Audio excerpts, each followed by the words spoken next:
We are sisters, Julia and Anastasia. We both made a decision to live a simple life in harmony with nature. And although it can be hard work and isolating, it is also the most rewarding and enriching thing that we have ever done. Every day we learn something new. And one of the biggest lessons that we've learned is that we are capable of anything, no matter how daunting it is or how inexperienced we are. So, this is our story of how we built a studio in our old farm shed and learned to build while learning so much about ourselves along the way.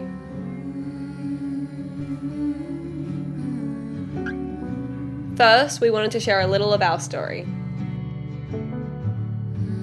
A few years ago, our dad died and we moved home to the country. There was so much to learn, and honestly, it was a really overwhelming time. We always thought that he would teach us to build, but we were too young when he died, so we didn't get a chance for him to pass on the skills and knowledge to us. The rain was golden. This brought a sudden realization of what is most important in life. We realized that there is no time to waste, and we needed to do the things that we've always wanted to do. I'd been hoping for this moment. I couldn't have made it if I tried. So soon I knew. Our dad taught himself to build. He and our mum lived in a banana shack among the kiwi vines. They would wander into the forest and fell a tree, dragging the logs home and slowly crafting them into our family home, learning as they went. But I was broken. We realized that we could face our problems and learn to build in the same way, taking it slow and stepping back, just taking each step at a time.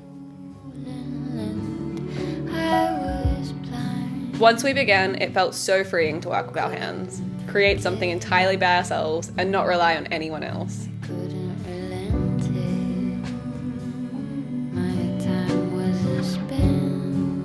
Our mum helped us so much though, and we began with little projects like building goat pens or duck houses. We built chicken domes out of old trampolines, and with each project felt more and more confident using power tools and thinking through problems.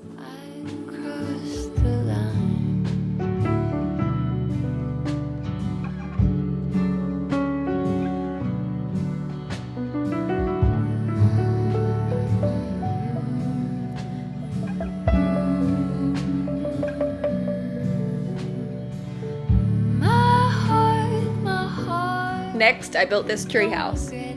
I chopped down each piece of bamboo and hand-tied them onto the structure.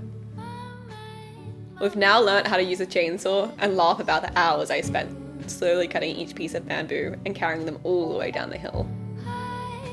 But this was all part of the journey, and it's amazing to reflect on how much we learnt from it. We learn to keep trying even when it feels like you're going nowhere, and all of your hard work falls down in a storm. We also learnt to find joy in the simpleness of using our hands and slowly building something from the ground up.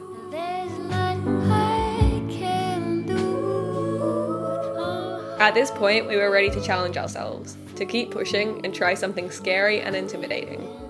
We're inspired to push our skills and keep learning. So we decided to take on the big challenge of converting the old farm shed into a studio space. When our dad died, this shed was half finished. He built the structure from trees that he felled from this very spot and crafted them into this beautiful grand shed. It had no walls and was beginning to fill with junk from the farm. The old tractor that we didn't know how to fix, our dad's old chainsaw that was too heavy for us to even lift. It started to represent all of the things that we couldn't do by ourselves. And so we decided to face the thing that scared us the most and tackle it head on. Seeing the shed unused felt wrong. We realized that this conversion was the perfect homage to our dad, learning his skills of building while protecting his creation. I can't believe that we're finished, and we're so excited to share the story of the build, with all of the ups and downs and the things that we've learnt along the way. Today we are celebrating finishing. But first, let's go back in time to the hot summer, when we started building and working towards this goal. So it began, the huge process of changing an old junk shed into an art studio.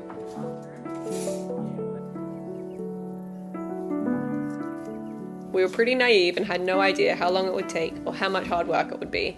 And there were times where we thought we'd never finish. We got around this by breaking it up into small steps, and we had so much help from our mum and uncle.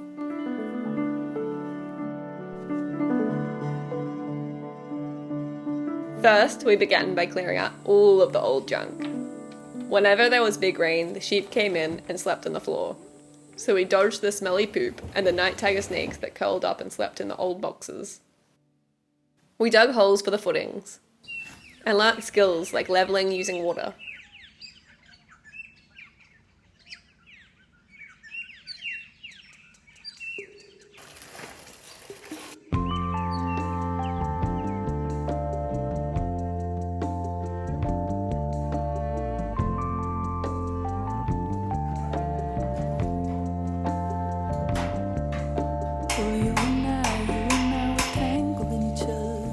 We tried to spend very little money, so we sourced free old windows, seconds from the timber mill, and utilised so much junk in the shed.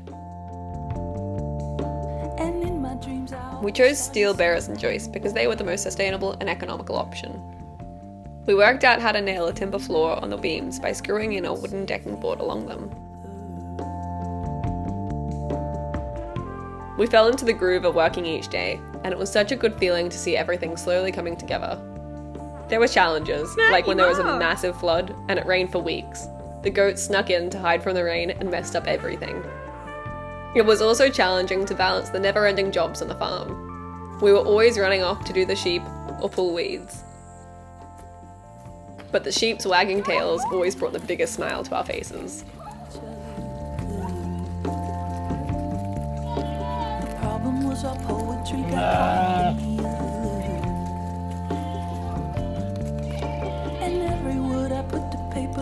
like a cloud.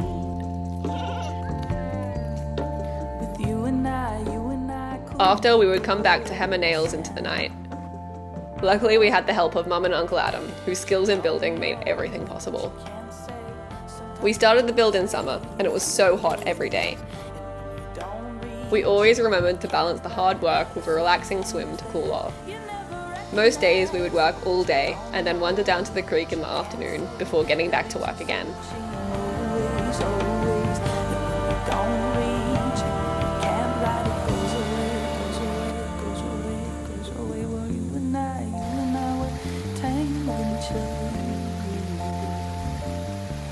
The animals snuck in often, and they always thought they were helping, but in reality they were just causing trouble. Maggie! With you and I, the party grew too tragic. And what you don't know, Stop, Maggie! sometimes the words they slip away. And if you don't reach, you can't write. The silence blooms that you never recognize. And what you don't know, and what you can't say, it leaves you searching. Something real for something to hold, but you're on the edge and you have to let go. And across the canyon, you meet his eyes, and you both are saying your silent goodbyes, and you turn around and you're all alone, just feel like a Ready? Maggie! Ready? Fetch! Go get it! Yeah! You and I were tangled in each other. Oh, you and I were tangled in each other. Yes, you and I were tangled in each other.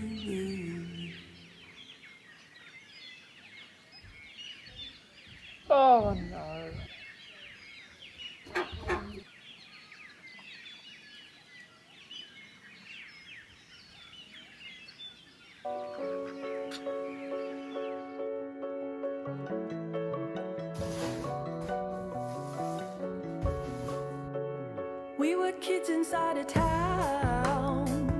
full of all kinds of secrets.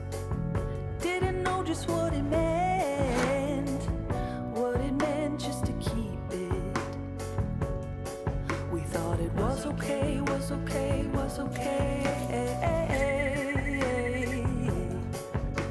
And nothing changed, nothing changed, nothing changed.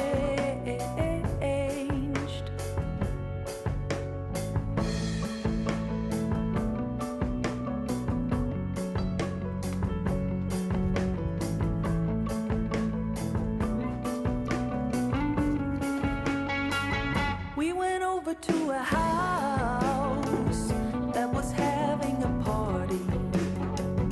Drank some beers and joked around when they slipped through the back door.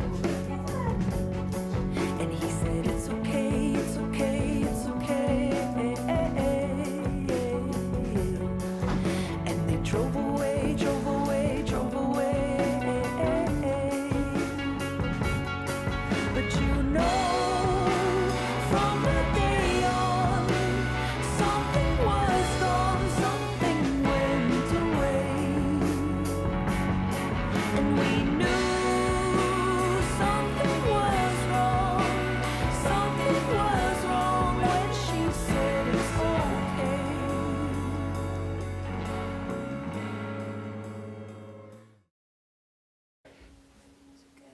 Oh, stop. Stop it. Stop.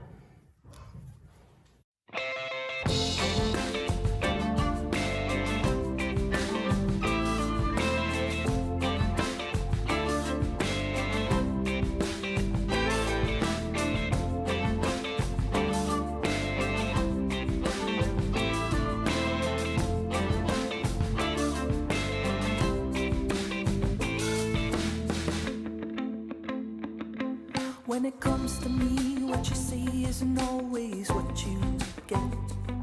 I got a whole other world swimming around inside of my head. But when it comes to you, all you do is give me the love I need. So I'm gonna give it back, 'cause from now on, it's you and me. 'Cause I wanna do right, I wanna do right by you. Yes, I wanna do right, I wanna do right by you. 'Cause all the love is there, all the love is there, all the love is there, all the love is there. Come on.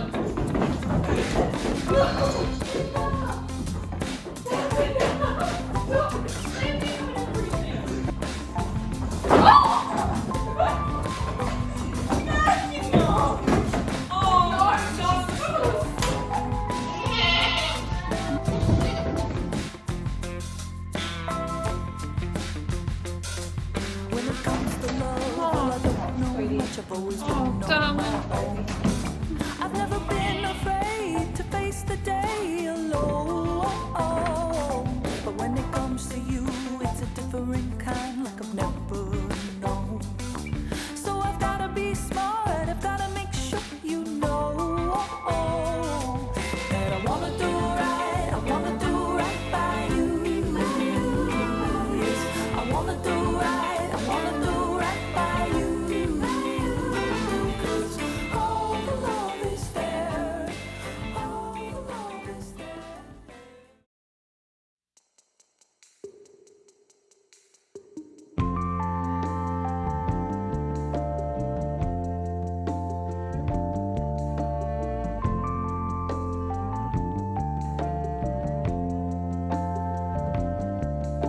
Well, you and I were tangled in each other.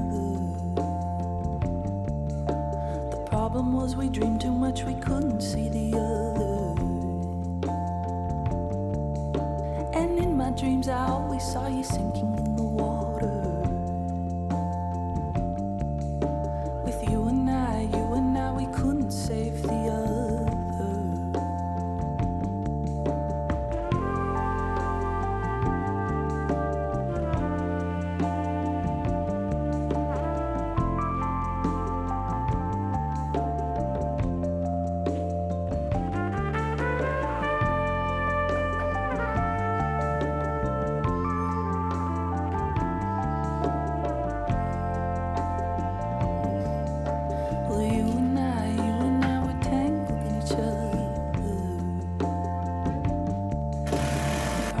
was our poetry got caught up in the other.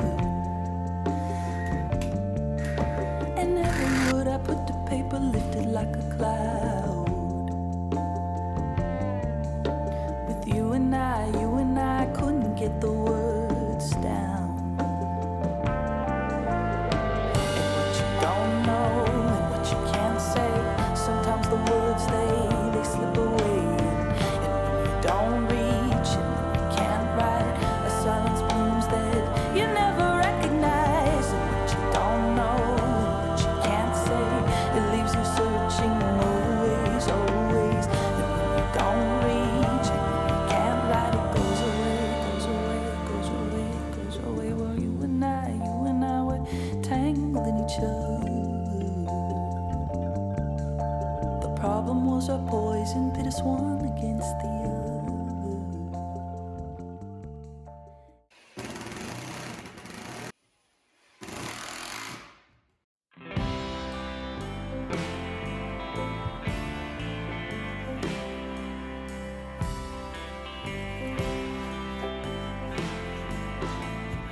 Buying old materials meant that we had a lot more work.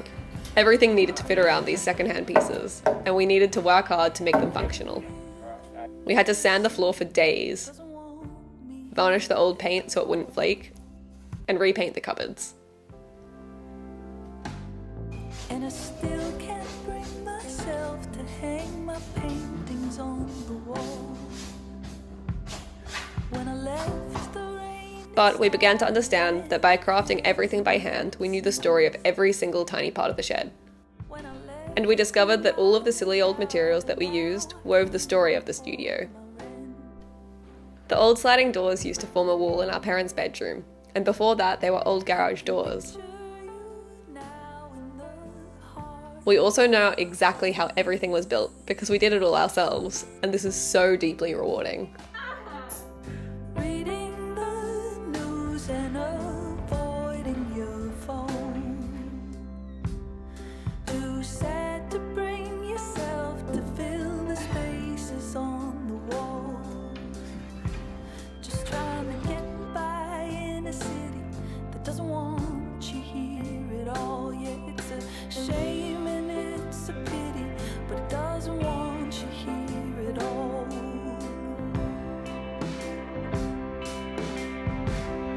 All green glass reflections and shadows and waves. How I wish I could love you. How I wish I could stay. I was standing in an alley off Union in Maine. Well, she had blood dried on her arm and tracks along all her veins. She was dripping tears and makeup, crying, it's all my fault. But she lives in a city that doesn't want her here at all. Yes, she lives in a city that doesn't want her here at all. Well, the last time I saw him, he was drinking downtown. When we first Julia is an artist, and I'm a fashion designer, and we both needed somewhere to create. The only space to sew was a corner in our mum's workshop. The goats snuck in every day and tangled themselves in my thread, jumped on my fabrics, and slept by my side. While I loved this company, sometimes it all got too much. Also, every time the workshop was used, my work would get covered in sawdust. I can't believe how far we've come. We still have naughty goats sneaking in, but we love their company so much. that didn't want him there at all. All green glass reflections and shadows and waves. How I wish I could love you. How I wish I We feel so proud seeing the finished space and knowing that we made it with our own hands. people, they crack and they crawl. We're just living in a We feel so empowered and realize our potential. We can use our bodies to create and build. This project wasn't just about learning to build. It was about learning to face any challenge. Learning to do anything we set our minds to. It was about keeping in touch with our family and honouring our dad's skills and art.